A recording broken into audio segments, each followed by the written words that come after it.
2 दिनों से यह बारिश तो रुकने का नाम ही नहीं ले रही है।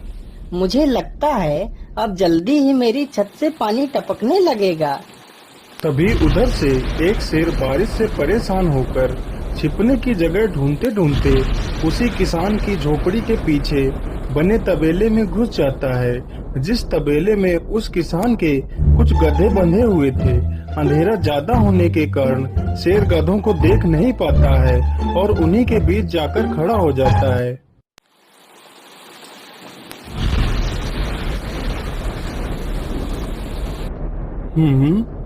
यहाँ से तो किसी मनुष्य की आवाज आ रही है। चलो चुपचाप बैठा रहता हूँ, जैसे ही यह आदमी मेरे करीब आएगा मैं इसे खा लूंगा।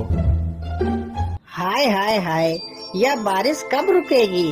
ऊपर से यह टपका भी आ गया। अब मैं क्या करूं? इस टपके से कैसे बचूं? इतना तो डर मुझे शेर और बाघ से भी नहीं लगता है, जितना डर मुझे इस टपके से लगता है। अरे यह टपका कौन है? मुझे लगता है यह टपका तो मुझसे भी ज्यादा खतरनाक है। अभी तो यह आदमी शेर और बाघ से ज्यादा इस टपके से डर रहा है। चलो जल्दी से मैं यहाँ से निकल लेता हूँ, नहीं तो कहीं टपका ने मुझे देख लिया तो मेरी खैर नहीं। ओहो, अब मैं इस टपका से कैसे बचूं? चलो जल्दी से मैं अपनी मौसी के घर चला जाता हूँ।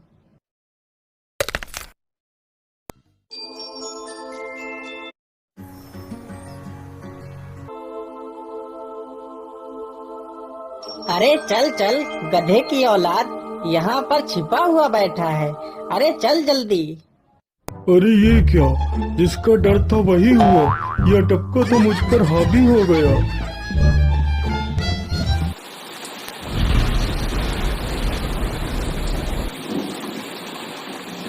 कैसे बचूं?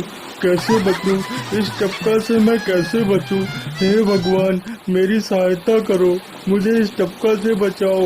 मैं आज के बाद किसी प्राणी को नहीं मारूंगा, मैं मांसाहार छोड़ के शाकाहारी बन जाऊंगा। भगवान मेरी रक्षा करो। शेर को दौड़ते दौड़ते रात से सुबह हो जाती है।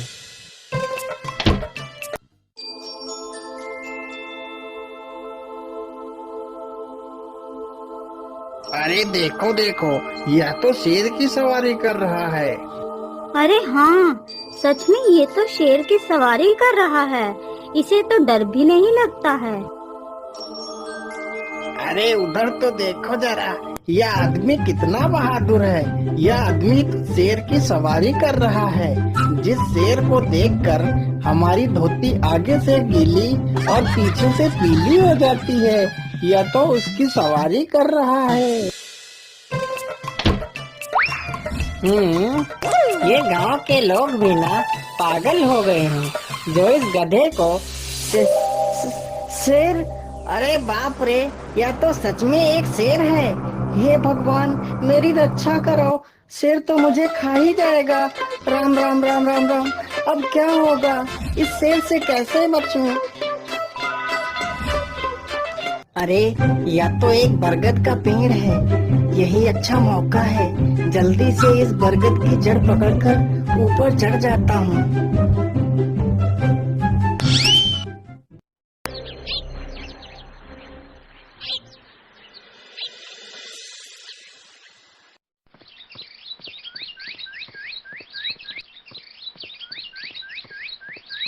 अरे शेर भैया, तुम इतनी जोर जोर से भागते हुए कहाँ जा रहे हो? आप तो बहुत डरे हुए लग रहे हो। आप तो जंगल के राजा हो, आपको किसका भय है? टपका, वो टपका मेरी जान के पीछे पड़ा है। अरे शेर भैया, जरा मुझे बताओ वो टपका है कहाँ?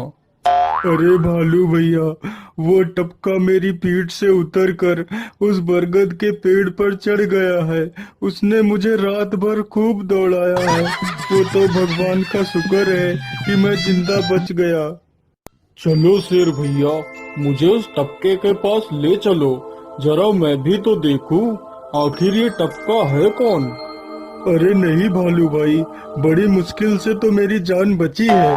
मैं अपनी जान फिर जोखिम में नहीं डालूंगा। तुम्हें जाना है तो जाओ। अच्छा अच्छा, ठीक है शेर भाई, तुम यहीं रुको। मैं अभी बरगद के पेड़ पर देख कर आता हूँ। आखिर ये टपका है कौन? जाओ जाओ बच्चों, जब वो टपका तुम्हारे ऊपर हावी होगा तो पता चलेगा।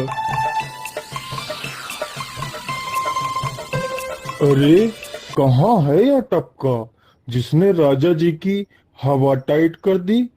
चलो इस पेड़ पर चढ़कर देखता हूँ।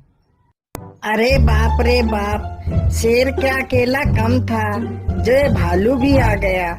मुझे लगता है कि आज मेरी मौत निश्चित है। भालू पेड़ पर उल्टा होकर चढ़ने लगता है, तभी किसान और तेज से कांपने लगता है।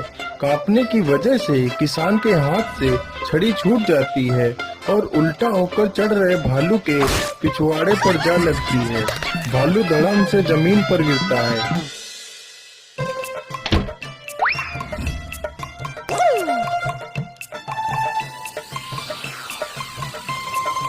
मुझे लगता है अब शेर और भालू दोनों भाग गए हैं। चलो अब जल्दी से यहाँ से निकल लेता हूँ। सारे राज्य में यह बात फैल गई कि हरिया किसान बहुत ही बहादुर है और वह शेर की सवारी कर लेता है। धीरे धीरे यह बात राजा तक पहुँच गई।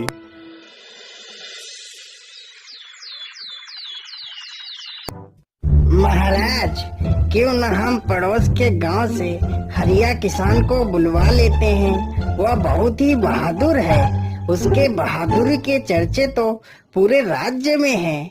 मुझे पूरा विश्वास है वह इस काम को जरूर कर सकता है। वह इस दुष्ट शेर को जरूर पकड़ लेगा। सैनिकों, हरिया किसान को आदर पूर्वक हमारे दरबार में पेश किया जाए। महाराज, आपने हमें याद किया।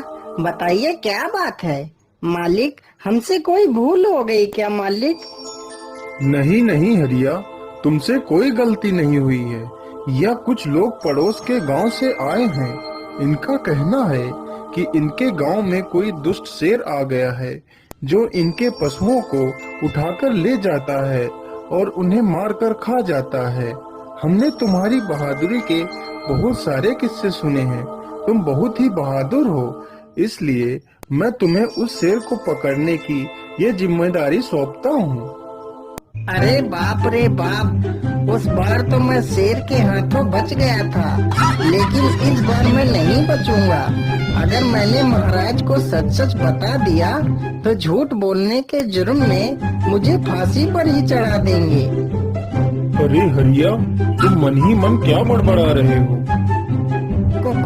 कुछ नहीं महाराज, कुछ नहीं। मैं सोच रहा था कि मैं शेर को कैसे पकड़ूं। ये लो हरिया, कुछ स्वर्ण मुद्राएं रख लो, ये तुम्हारे काम आएंगी। क्या करूं, कैसे पकड़ूं उस शेर को? ये महाराज ने भी मुझे कैसी दुविधा में डाल दिया है। क्या करूं, क्या करूं? हाँ, मिल गया। फिर हरिया बाजार से एक रस्सी और एक जाल तथा एक बकरी खरीद कर लाता है। चलो जल्दी से, मैं यहाँ पर एक गड्ढा खोद देता हूँ।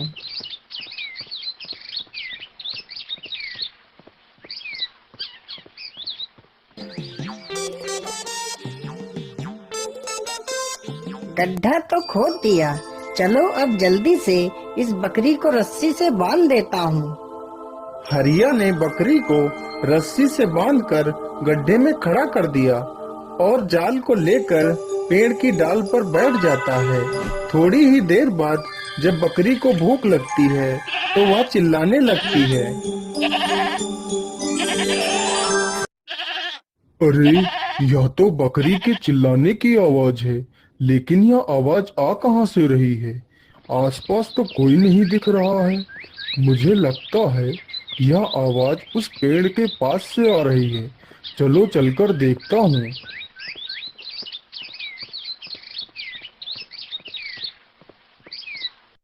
अरे वाह, आज तो शिकार मेरे पास खुद चलकर आ गया। शेर तुरंत ही बिना देर किए हुए गड्ढे में छलांग लगा देता है। तभी किसान तुरंत ही बकरी को ऊपर खींच लेता है और जाल को गड्ढे के ऊपर गिरा देता है। शेर गड्ढे में ही फंस जाता है। यह देखकर गांव के सभी लोग बहुत ही खुश हो जाते हैं।